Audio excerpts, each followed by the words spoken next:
morning. I'm Dan Wood at Northern Sun Mercantile. This is the third video in our broiler chicken series, documenting our broiler chicks from the day that they arrive until the day that we process them. If you haven't seen the first two videos, you might want to swing back and check out the playlist and watch those. There's a lot of useful information in there. Today we'll be moving our birds out to pasture, going through setting up our waters and feeders, feed amounts, grit, and other things that you might need to consider when you're moving your birds out. Be sure to stay tuned all the way through to the end for all the tips and tricks. So we like to wash everything out in between batches just to give them a nice fresh start for the next batch. Get all the mud off of everything and get everything bleached and cleaned up. It helps to wash out. We use these paint strainer nets in the bags just to filter out any debris on the bucket water. And we'll get that all cleaned out and get everything sanitized before we move these guys out. Now these vacuum waters from Tractor Supply, I think this one's a 6-gallon. They've got these little caps that when you fill them, you put the cap on, fill them up, put the top back on it. They've got an O-ring here. Seals up, and then you got to take that back off. There's a storage nub right here where that goes. When it's hot out, these guys will go through a lot of water, so it's important to have a couple different waters in there for them. We use the bucket water with a hose, which I'll show setting up in a couple minutes. They work good, and then we always have one of these in each of the tractors too.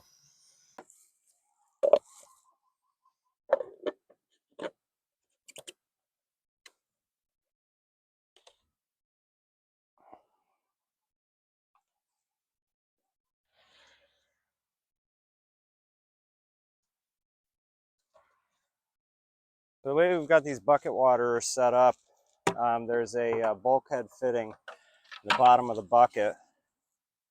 Should drill a hole and mount this piece. There's a gasket. It just tightens down from the top. Then I've got a short section of hose, which we've got rigged up with a fitting that connects to that bulkhead fitting.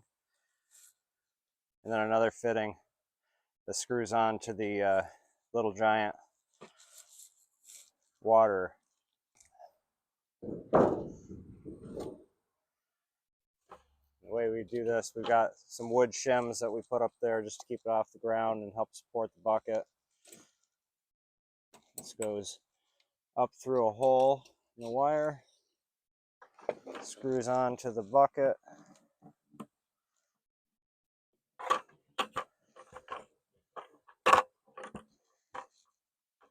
Nice and tight so it doesn't leak. The bucket will sit there just like that. Water hangs. If the ground hits that water, it can cause it to stay on, so you want to make sure that it's not resting on the ground.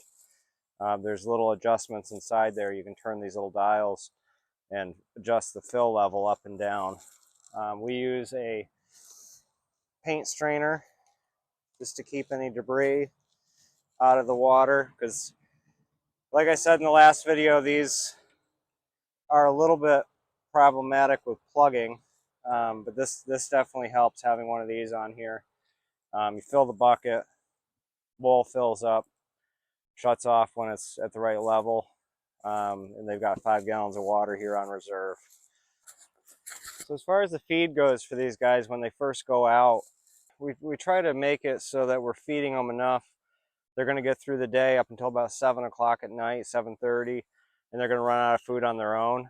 If they don't, ideally you want them on 12 hours on, 12 hours off. So food all day, 12 hours of food, and then take the food away if they have any left. We've got it pretty dialed in where I know how much to feed them. This batch is only 32 birds. We're used to 65, so I may have to play with that a little bit. But to start with, I'm going to give them this one 12-pound trough feeder and one of these 10-pound feeders, and I'll see how much they eat the first day, and then I'll just try to get it dialed in so that I'm giving them the amount to get them through the day, so I don't have to come back out and take the feeders out. It's just less work on our part to do that.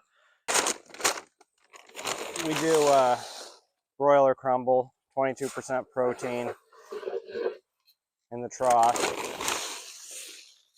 I fill it right up. I know this holds about 12 pounds. Each of these scoops is 3 pounds. And generally I can get about 4 of them in here.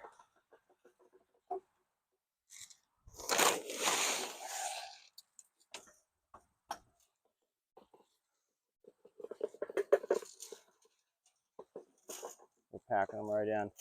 And then grit. We give them grit every third day or so. I'll sprinkle a little grit on top of their food. That's something you'll want to kind of experiment a little bit with too. You don't want to give them too much. When I first started doing grit, we fed them, well, we gave them grit on top of the food every day. And when it came time to process, their crops were right full of the grit. So I don't think that's really necessary. It's just a waste of grit to do that. So we take a little bit. This is granite grit, grower size grit, which this is the little crumbles of granite. And I just literally just sprinkle a little bit on top. And we start doing this when they come out on the grass. I'll do the same on this. Sprinkle a little bit on top. And that helps them process the food a little bit better. There's a lot of people that say it doesn't do anything. We have found that we get bigger birds. They eat less food. So we are strong believers in using grit. And we'll continue to do that because we know it works. First time I started feeding grit, we ended up with in 8 weeks an 8¼ pound chicken, and that whole batch averaged probably around 7 pounds, which is pretty respectable in an 8-week grow. You want to put these in so they're spread out a little bit. We'll leave that one for later. And we just use one of these simple wire cages to move them out to the field. There's 3 compartments in this one. Doing this by myself today, so I'll probably put half a dozen or so in each one. Just get their water out of the way.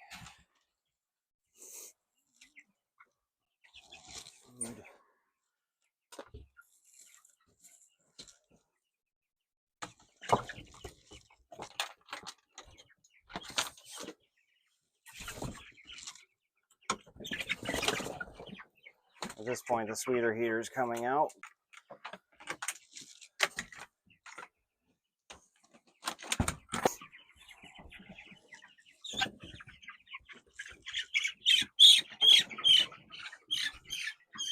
Now, stop struggling. Now these are about 3 weeks old right now. They should have gone out last week, but one of our tractors was tied up. But they are more than ready to go out. Nicely feathered for a Cornish cross. Calm down, putting you out in the pasture. But they're already probably around 2 pounds or so, 1.5 pounds, 2 pounds. More than ready to go out.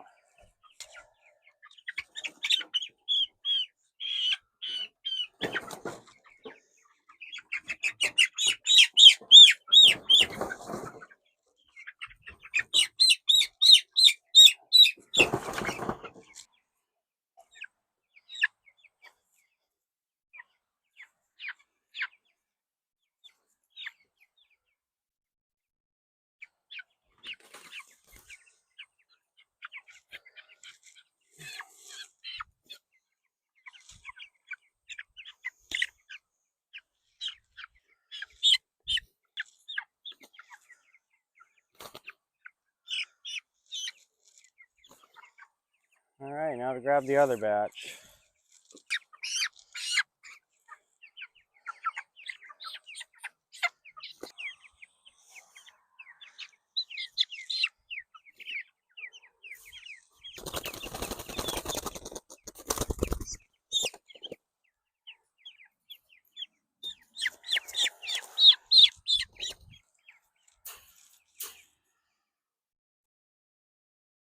All right, so the only other thing I want to talk about today is predators.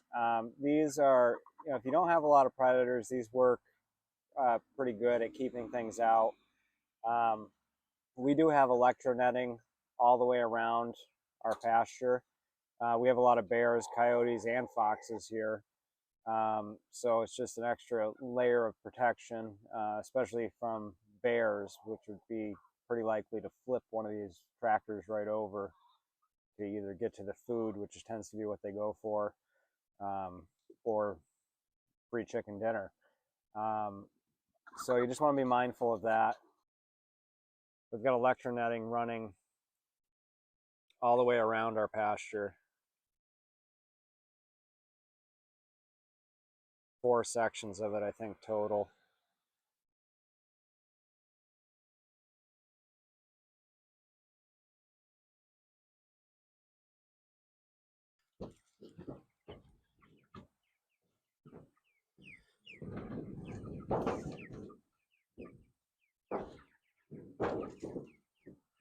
So that about does it for this video. Thank you for watching. If you liked the video, please give us a thumbs up and subscribe, and be sure to stay tuned. The next video in this series, we'll be processing this batch. There'll be a lot of information. It'll be a long video, but it'll be a very informative video. And again, thank you for watching.